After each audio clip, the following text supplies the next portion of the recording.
Seperti inilah aksi puluhan petugas gabungan dari TNI, Polri bersama Satpol PP Kota Lubuk Linggau yang terus melakukan patroli keliling di sejumlah pusat keramaian, mengajak warga masyarakat agar mematuhi protokol kesehatan di masa pandemi COVID-19.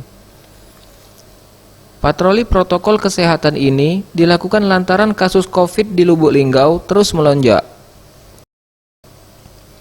Tampak petugas TNI, Polri dengan membawa alat peraga papan bertuliskan ajakan memakai masker, rajin mencuci tangan, dan terus menjaga jarak terutama di pusat keramaian. Aksi kampanye protokol kesehatan ini, petugas langsung menyusuri sejumlah jalan utama hingga ke pasar-pasar dan terminal di wilayah Kota Lubuk Linggau.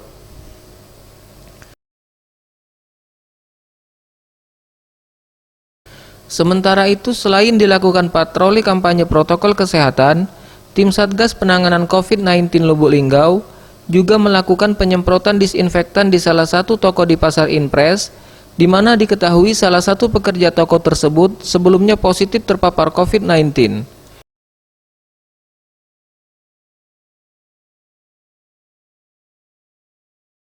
Biasa melaksanakan kegiatan rutin baik pagi maupun sore. Di pagi hari ini untuk penertiban pelanggar COVID kita laksanakan. Kemudian himbauan tetap kita secara masif dengan menggunakan papan bicara. Jadi kita sampaikan kepada masyarakat melalui papan bicara di tempat-tempat keramaian maupun di tempat-tempat lorong-lorong. Kita sampaikan semua di seluruh kota. Tim Liputan Sriwijaya TV.